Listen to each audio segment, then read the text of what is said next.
तस्वीरें जो बयां करती हैं हकीकत, हालात जिनसे जुड़े हैं आपके जज्बात, जुनून जो बदल सकता है देश की तस्वीर, खबरें जो आपके लिए जानना है जरूरी। नमस्कार, A24 न्यूज चैनल में आपका स्वागत है। समाचारों के साथ मैं हूं शम्मी सेतिया और अब प्रस्तुत है अब तक की ताज़ा खबरें। कोरोना महामारी कितनी खतरनाक है ये जानते हुए भी लोग अनजान और लापरवाह बने हुए हैं। इसके नंबर 8 में आयोजित वैक्सीनेशन शिविर में गाइडलाइन की जमकर धज्जियां उड़ाई गई। देखिए A24 न्यूज चैनल की इस खबर में। आइए आपको लिए चलते हैं स्कीम नंबर 8 की ओर, जहां शुक्रवार को श्री आदिनाथ जैन बीएड कॉलेज परिसर में वैक्सीनेशन कैंप आयोजित हो रहा था। यहां 45 वर्ष से अधिक आयु वर्ग के लोगों को वैक्सीन लगाई जा रही थी। यहां आप स्वयं देख सकते हैं, शिविर स्थल के बाहर एक तरफ महिलाओं की और दूसरी तरफ पुरुषों की लंबी कतारें लगी नजर आ रही हैं। हैरत की बात यह है कि वैक्सीन लगवाने आए ये लोग भूल गए हैं कि सोशल डिस्टेंसिंग बहुत ज़रूरी है। यहाँ महिलाओं की लाइन के बीच जरा सा भी डिस्टेंसिंग दिखाई नहीं दे रही। 2 गज की बात तो 2 फुट की भी दूरी नहीं है। इस पर यहाँ पहुंची A24 न्यूज़ चैनल की टीम ने लाइन में सट कर खड़ी कई महिलाओं से पूछा तो इनका कहना था कि वो सुबह 8:30 बजे से खड़ी हुई हैं। कोई व्यवस्था नहीं है, यहाँ तक कि इनके लिए छाया और पानी का भी कोई इंतजाम नहीं है। इसी तरह पुरुषों की लाइन में कोई सोशल डिस्टेंसिंग नहीं है। लोगों का कहना था कि पुलिस की ओर से कोई व्यवस्था नहीं करवाई जा रही। वहीं पुलिस के नाम पर यहाँ एकमात्र जवान लाचार हाल में खड़ा ये सब देखता रहा। सोशल डिस्टेंस क्यों नहीं? देख लीजिए, आप ही देखिए यहाँ पे क्या हो रहा है। ये पुलिस वालों वैक्सीन के लिए लाइन लगी हुई है। हाँ, वैक्सीन की लग रही है, सेकंड डोज के लिए 45 साल से 60 साल। बीमारी से बचने के लिए बीमारी को बुलाया बीमारी को क्यों जा रहा लेने है? आए हैं साहब। वैक्सीन लगवाने आए हैं या सोशल डिस्टेंस नहीं बिल्कुल है? सही कह रहे हो साहब।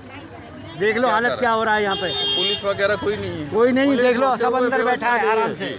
पुलिस होते हुए पुलिस वाले व्यवस्था नहीं कर रहे हैं सही ढंग से। 3 पुलिस वाले खड़े हैं लेकिन आप लोगों में भी तो समझदारी होनी चाहिए। नहीं सब समझदार है लोग वहाँ, लेकिन क्या है पुलिस वालों को ये 8 बजे का आए हुए हैं हम लोग यहाँ पे। कितने? 8 बजे से सुबह 8 बजे। और हम पूरे लाइन लगा खड़े थे। आपका रजिस्ट्रेशन हुआ रखा सब है? कुछ हुआ रखा, सेकंड डोज लगाना है। नहीं है ये सेकंड डोज। यहाँ किन को लग रही है? जो सेकंड डोज है ना, 45 गेट पे तो आपने करा रखा है पहले? हाँ, ये करा रखा है। दूसरी डोज लगवा। क्या करा था, पता क्या करें। अब ऐसा देखो, ये निकल के इंजेक्शन पीछे, मतलब पीछे आई और पहले ही चले गई। ये कोई तरीका थोड़ी होता लाइन का, तुम वो कर रहे हो। आप कब के लग रहे हो लाइन में? हम तो 8:30 बजे के 8:30 तो ये गैप तो बिल्कुल है नहीं। ये एक हाथ का भी गैप नहीं है। ये देखिए आप, ये देखिए इन लोगों को देखिए आप, बीच बीच में घुस रहे हैं। भरतपुर की सांसद रंजीता कोली के काफिले पर गुरुवार की रात अज्ञात बदमाशों ने हमला कर दिया। इससे सांसद की कार के शीशे भी क्षतिग्रस्त हो गए। घटना उस दौरान की है जब सांसद रंजीता कोली भरतपुर के RBM अस्पताल का निरीक्षण करने के लिए निकली और उसके बाद CHC वेयर का निरीक्षण करने अपने समर्थकों के कार में सवार होकर साथ जा रही थी। मार्ग में धरसौनी गांव के निकट अज्ञात हथियारबंद बदमाशों ने हमला किया, जिससे कार के शीशे क्षतिग्रस्त हो गए और सांसद को चोट भी पहुंची, जिससे वो घायल हो गई। देखिए इस वीडियो में कार का पिछला हिस्सा लगभग पूरी तरह से क्षतिग्रस्त हो गया है। महिला थाना पुलिस ने 17 वर्षीय नाबालिग के आपत्तिजनक फोटो वायरल करने और व्हाट्सएप पर लगाने के 2 आरोपियों को गिरफ्तार कर न्यायालय में पेश किया, जहां से उन्हें न्यायिक हिरासत में भेज दिया गया है। थाना प्रभारी ने बताया कि अलवर निवासी नाबालिग युवती के पिता की ओर से आगरा निवासी दिनेश कुशवाहा और विनोद मित्तल के खिलाफ मुकदमा दर्ज कराया गया था कि आरोपियों ने उसकी पुत्री की अर्धनग्न फोटो व्हाट्सएप पर डाल दी। इसके बाद फोन पर और फोटो के लिए दबाव डाला गया। इस पर लड़की ने मना किया तो उसे धमकी दी गई। पुलिस ने आरोपियों को अरेस्ट कर लिया। 24 तारीख को अलवर निवासी एक व्यक्ति ने अपनी 17 साल की बच्ची के साथ कोई आगरा निवासी 2 लड़कों के द्वारा उसकी फ़ोटोज़ को, जो अर्धनग्न टाइप की फ़ोटो है, उन फ़ोटोज़ को अपनी DP पे लगाना, व्हाट्सएप पे डालना और उसके घर पे फ़ोटो भेज करके और उस पर दबाव बनाने की कोशिश करते। इस बारे में एक मुकदमा दर्ज हुआ, जिसमें बाद अनुसंधान 2 लड़कों को हमने गिरफ्तार किया है, जो एक दूसरे का मोबाइल यूज करके उस लड़की फ़ोटो जो सेंड करते थे और फ़ोटो मंगाने की डिमांड कर रहे थे। जिसमें दिनेश कुशवाहा सनोप श्री कालूराम कुशवाहा 25 साल का है और दूसरा है विनोद मित्तल पुत्र दिनेश जाति महाजन 22 साल का। ये दोनों ही हैं खेरागढ़ आगरा के रहने वाले हैं। हाँ, इन्होंने व्हाट्सएप और फेसबुक के थ्रू इनकी जान पहचान हुई और फिर दोस्ती हो गई। दोस्ती के बाद इन्होंने कागजात वो क्या बने फ़ोटो वोटो मंगाए उनके, और फ़ोटो को फिर वो कभी डीपी में डाल करके ब्लैकमेल करने की कोशिश करी है। लड़के ने मना किया, माने नहीं कि और फ़ोटो इस तक भेजो, तो इस पर फिर मुकदमा दर्ज करके दोनों को गिरफ्तार कर लिया। गिरफ्तार करके न्यायालय श्रीमान पॉक्सो कोर्ट में पेश किया कल, और कल उनको जेसीबी करवा दिया। लड़की के जो उनके लड़कों के पास जो मोबाइल थे, दोनों के मोबाइल हमने सीज किया है। सीज करके एफएसएल परीक्षा के लिए जल्दी भिजवाएंगे। हाँ, कंप्लीट बच्ची के 164 के बयान हो गए, वीडियो बयान हो गए, सारा कुछ हो गया। यहाँ लेंगे एक छोटा सा ब्रेक। बने रहिए अब तक की ताज़ा खबरें जो आप देख रहे हैं A24 न्यूज़ चैनल पर। अलवर की सर्वोत्तम हाउसिंग योजनाओं में से एक है अपना घर शालीमार।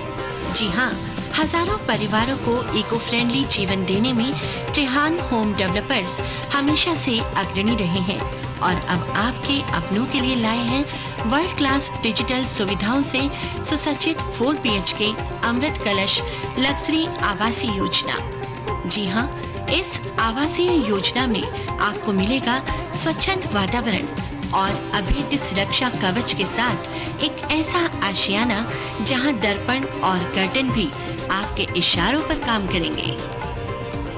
हाई डेफिशिएंसी वाले डिजिटल कैमरों की नजरों में रहेगी आपके अपनों की सुरक्षा।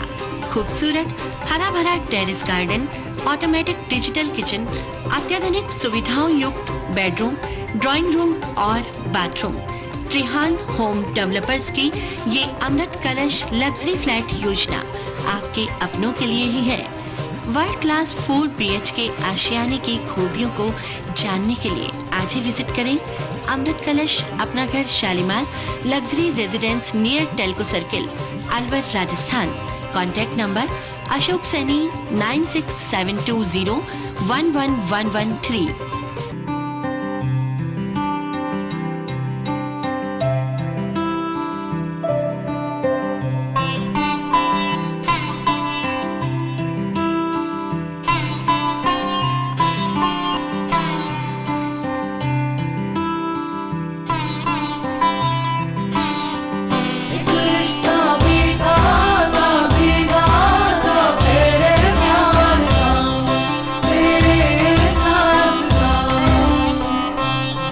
बाबा ठाकुर दास, एक रिश्ता मिठास का।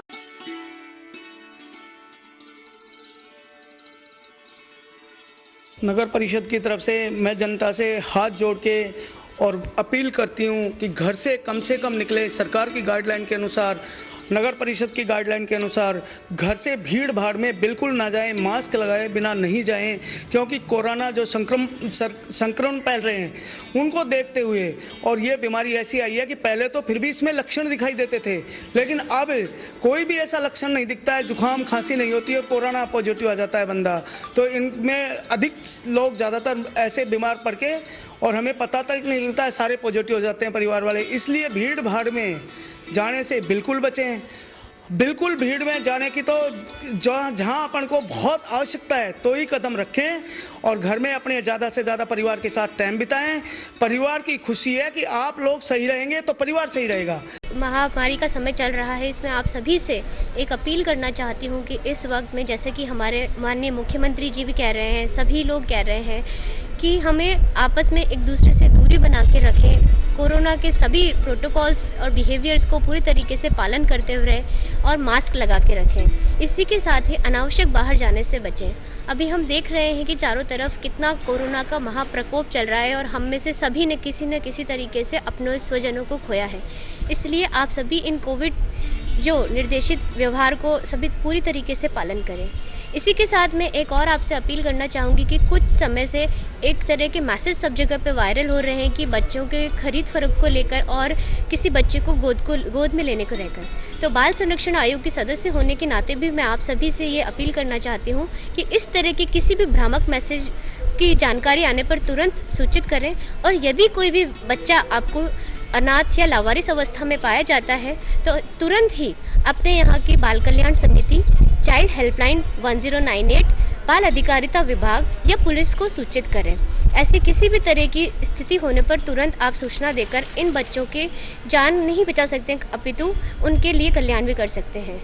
साथ ही हमारे राजस्थान में मुख्यमंत्री द्वारा जो चिरंजीवी योजना अभी लागू की गई है, उसमें भी आप सभी बढ़ चढ़कर योगदान करें और इसमें अपना रजिस्ट्रेशन कराएं। मैं दशरथ सिंह शेखावत, होटल एसोसिएशन और अलवर राजपूत सभा का उपाध्यक्ष।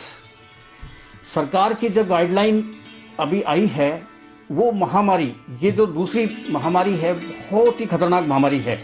इससे हम सभी को अपील करते हैं, मैं सभी से अपील करता हूं कि सभी इस महामारी को देखते हुए अपने बेवजह घर से बाहर नहीं निकलें। पुलिस हमारा बहुत ख्याल रख रही है, हम नाजायज़ बाहर नहीं निकलें जिससे हमें बाहर जाकर के किसी को रोकना पड़े, पुलिस को रोकना पड़े।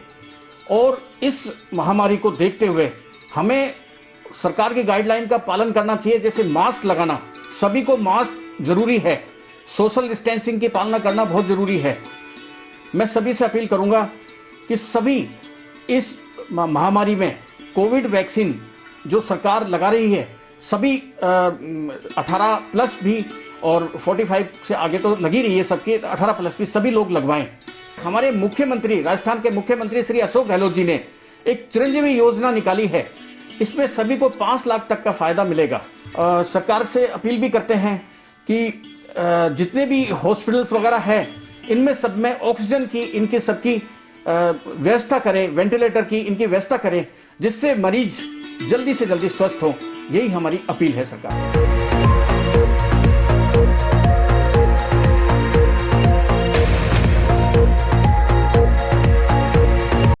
तस्वीरें जो बयां करती हैं हकीकत, हालात जिनसे जुड़े हैं आपके जज्बात, जुनून जो बदल सकता है देश की तस्वीर, खबरें जो आपके लिए जानना है जरूरी, खबर दिन भर।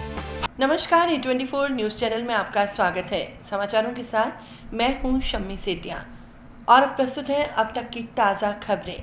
और वहीं आप देख सकते हैं अलवर शहर के रामानंद मार्केट के सामने शुक्रवार को एक गाय की मौत हो गई। स्थानीय लोगों की ओर से नगर परिषद को मृत गाय को उठाने के लिए सूचना दे दी गई, लेकिन कई घंटों के बाद भी नगर परिषद की टीम वहां नहीं पहुंची।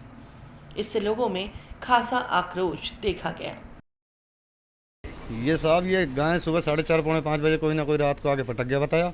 नगर परिषद, पार्षद सबको फ़ोन कर दिया है, यहाँ पर कोई आने को राजी नहीं है। पार्षद 3 बार आया था, पार्षद को 3 बार बोला, पार्षद देख कर नाड़े लाके चला जाता है। कोई आने का नाम नहीं है किसी का भी, अभी तक कोई भी नहीं उठाया। कोई आके राजी नहीं है, कोई देख के राजी नहीं है, कोई आता ही नहीं है। बीमारी साहब, बिल्कुल बीमारी फैल सकती है साहब इससे। कोरोना काल चल रहा है साहब, और कंट्रोल रूम के बगल में काम हो रहे हैं साहब। प्रशासन के खिलाफ ही कहना चाहेंगे साहब, बिल्कुल ही कठोर, बिल्कुल कुछ भी होने। प्रशासन कुछ नहीं देखभाल कर रहा है इस टाइम, नगर परिषद तो कुछ भी देखभाल कर ही नहीं रहा है इस बारे में। हाँ जी, आपसरी में लड़ रहे हैं और आपसरी में नहीं मट रहे हैं। यहाँ पे जो भी कुछ हो रहा है कुछ लेना देना नहीं है। ऐसे यहाँ कचरा पड़ा रहता है 12 घंटे 24 घंटे, कोई उठाने को राजी नहीं है कचरा। शहर के पुरुषार्थी धर्मशाला में शुक्रवार को व्यापारियों को वैक्सीन लगाने के लिए शिविर आयोजित किया गया। इसमें 18 वर्ष से 44 वर्ष की आयु वर्ग के व्यापारियों को वैक्सीन लगाई जानी थी। शिविर में व्यापारियों के अलावा अनेक सामान्य लोग भी वैक्सीन लगवाने पहुंच गए। इन लोगों का कहना था कि उन्हें भी वैक्सीन की ज़रूरत है। वहीं इस दौरान अलवर जिला व्यापार महासंघ के अध्यक्ष रमेश जुनेजा ने बताया कि जिले भर में व्यापारियों के करीब 60 संगठन हैं। इनसे जुड़े व्यापारियों को पंजीयन के आधार पर वैक्सीन लगाई जा रही है। आज अलवर जिला व्यापार महासंघ द्वारा वैक्सीन का कैंप लगाया गया व्यापारियों के लिए। हमने व्यापारियों की सुविधा के लिए सभी संस्था अध्यक्षों और मंत्रियों से पहले नाम मांगे थे। उन अध्यक्ष मंत्रियों जो हमको नाम दिए हैं उन्हीं को आज वैक्सीन लगेगी। और नाम भी क्या, हमारे यहाँ व्यापार महासंघ में शहर के 50-60 संस्था हैं, सबसे 5 और 10 के बीच में नाम लिए हैं। किसी ने 5 दिए हैं, किसी ने 8 दिए, किसी ने 10 दिए हैं। जैसा उन्होंने दिए हैं वो हमने प्रशासन को भेजा है। प्रशासन को भेजने के बाद 250 वैक्सीन हमको मिली हैं। 250 से ऊपर हमारी लिस्ट गई है, लेकिन 250 मिली है अभी। संगठन तो शहर में 60 हैं और सभी संगठनों ने 5 की, किसी ने 7 की, किसी ने 10 की लिस्ट दी है। 250 को वैक्सीन को मिली है।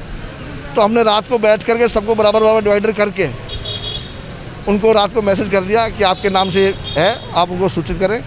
और उस हिसाब से जिनको नाम को सूचित करके बाकायदा हमने टाइम दिया है। भाई साड़ी ऐसे टाइम इतने बजे का है, सराफा वाले का टाइम इतने बजे का है, हार्डवेयर का इतने का है, इलेक्ट्रॉनिक वाले को टाइम इतने बजे का है, इलेक्ट्रिक वाले की तरह इतने बजे का है, कपड़े वाले की तरह टाइम इतने बजे का है। सबको हमने रात को 1 बजे तक पूरी मॉनिटरिंग की है। मॉनिटरिंग करके सबको हमने लिस्ट भेज दी है कि तुम्हारे इतने आदमी लिए गए हैं, और इतने बजे का टाइम है, जिससे कि हम ये महामारी रोकने के लिए इंजेक्शन लगवा रहे हैं, ना कि बढ़ाने के लिए। एकदम से भीड़ बढ़ती है तो व्यवस्था ख़राब होती है। ये सब अपनी व्यवस्था है, व्यवस्था को बना के रखना है। और व्यवस्था बनाने के लिए हमने रात को मॉनिटरिंग करके सबको अपने अपने लिस्ट टाइमिंग से भेजी है।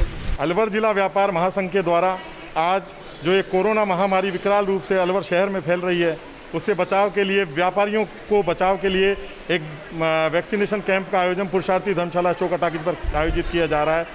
इसमें व्यापार महासंघ ने अपने से संबंधित सभी संगठनों से सूची मांगी थी। उसके अनुसार 250 व्यापारियों को इस वैक्सीनेशन कैंप में वैक्सीन लगवाई जा रही है, कोवैक्सीन। इसके बाद पुनः हमारे द्वारा प्रशासन को आग्रह किया गया है और हमें 3-4 दिन तक इस तरीके से अगर सूची दे तो हम व्यापारी, क्योंकि अब जब बाज़ार खुलेंगे तो व्यापारी एक चैन के रूप में रहेगा और वो खुद संक्रमित नहीं हो और आगे उसको संक्रमण ना फैलाए, इसके लिए वैक्सीनेशन कैंपों का आयोजन किया जा रहा है। जिला कलेक्ट्रेट सभागार में शुक्रवार को मानसून आने से पूर्व की तैयारियों को लेकर आपदा प्रबंधन समिति बैठक जिला कलेक्टर की अध्यक्षता में आयोजित हुई।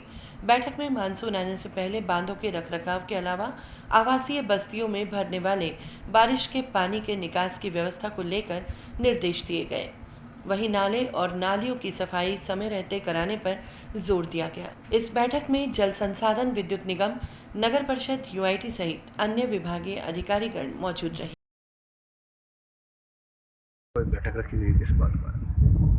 आज हमने संभावित अतिवृष्टि और बाढ़ को ध्यान में रखते हुए जिला स्तरीय अधिकारियों की एक मीटिंग रखी है।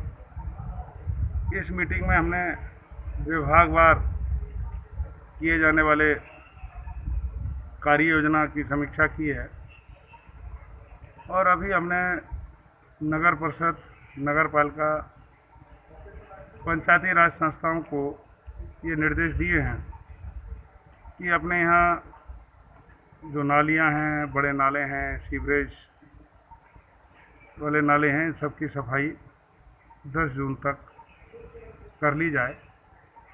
किसी भी स्थिति में इस अवधि को आगे नहीं बढ़ाए। इसी प्रकार से पीडब्ल्यूडी, पीएचडी, जल संसाधन विभाग, मेडिकल एंड हेल्थ विभाग को भी एक कार्य योजना और उनका नियंत्रण कक्ष बनाने के लिए निर्देशित कर दिया है। हम लोग ये सुनिश्चित करेंगे कि यदि किसी एरिया में बहुत ज़्यादा कहीं बाढ़ आती है, पानी भर जाता है, उन लोगों को अन्य स्थानों पर शिफ्ट करना, उनको खाने पीने की व्यवस्था करना, उनके पशुओं के लिए उचित स्थल, चारा पानी उपलब्ध करवाना की व्यवस्था की जाए और उनको भोजन में भी किसी प्रकार की परेशानी नहीं हो, इसके लिए डीएसओ को निर्देशित कर दिया। डीएसओ ने आज हमारे जिला स्तर पर अलग से एक्चुअली उनके जो उचित मूल्य दुकानदार हैं, कुछ हलवाई हैं, कुछ बड़े जो व्यापारी हैं, उनकी मीटिंग अभी अलग से रखी हुई है। एक अच्छी कार्य योजना बनाएंगे और यदि बाढ़ और अतिवृष्टि आती है तो किसी भी व्यक्ति को किसी भी प्रकार की परेशानी नहीं होने देंगे। मैं आपके चैनल का उपयोग करते हुए अलवर ज़िले के निवासियों से अपील करता हूं कि राज्य सरकार द्वारा त्रिस्तरीय जो जन अनुशासन पखवाड़ा लागू किया है, इसकी पालना करें ताकि आप कोरोना के संक्रमण से निजात पा सकें, कोरोना की चेन को हम तोड़ सकें। अभी ब्लैक फंगस के बारे में भी नए नए समाचार आते रहते हैं, लोगों में भय व्याप्त है। इस जिले में कोई बहुत बड़ा ब्लैक फंगस की घटनाएं नहीं आ रही हैं। अभी तक हमने 8 केसेस को आइडेंटिफाई किया है। मैं पहले भी मैंने अपील की थी कि इस कोरोना के समय किसी व्यक्ति ने राजकीय चिकित्सालय, निजी चिकित्सालय, होम आइसोलेशन या अन्य किसी प्रकार से इलाज कराया है, वो तत्काल जाकर के अपने प्राथमिक स्वास्थ्य केंद्र, सामुदायिक स्वास्थ्य केंद्र, उप जिला अस्पताल या सैटेलाइट अस्पताल में जाकर के अपनी एक बार डॉक्टर से जांच करवा लें और यदि कहीं कोई 1% भी उनको ब्लैक फंगस की संभावना है, येलो फंगस, वाइट फंगस की संभावना है, तो तत्काल वो लोग जिला स्तर पर आ जाएं। हमने माकूल व्यवस्थाएं की हुई हैं और अगर हमें लोग जल्दी से जानकारी दे देंगे, आइडेंटिफाई हो जाएंगे, तो उनके लिए दवाई और इंजेक्शन की व्यवस्था राज्य सरकार के स्तर पर और अच्छी सुविधाएं हम मुहैया कराने में सक्षम हो जाएंगे। लोग से मैं पुनः अनुरोध करूंगा कि जन अनुशासन पखवाड़े का पालन करें, कोरोना से निजात पाएं। धन्यवाद। वार्ड 4 की पार्षद ज्योति जाटव की ओर से शुक्रवार को एडीएम सिटी उम्मेदी लाल मीणा को एक ज्ञापन सौंपा गया। इस ज्ञापन में पेयजल समस्या समाधान की मांग की गई। पार्षद ने बताया कि पिछले काफी दिनों से पीने के पानी की जबरदस्त समस्या आ रही है। कई बार जलदाय विभाग के अधिकारियों को भी अवगत कराया जा चुका है, लेकिन कोई कार्यवाही नहीं की जा रही और न ही इस ओर कोई ध्यान दिया जा रहा है। पानी के लिए आए कलेक्टर साहब, कलेक्टर मोदी के ने 2 साल से नहीं आ रहा। पूरे वार्ड में पानी के लिए हैंकार मिचा पड़ा हमारे वार्ड में। 10 भी हासिन बोर्ड में बोर की सैंक्शन हुई पड़ी है, वो अभी तक नहीं हो पाई। कलेक्टर महोदय ने भी दे दी हमको, वाटर बॉक्स को वो नहीं दिया समाधान कुछ भी। मंत्री महोदय के ने भी दे दी, उनने भी सैंक्शन कर दी, उनका भी कोई समाधान है। पता नहीं जल विभाग क्या करेंगे क्या नहीं करेंगे, वो पता नहीं।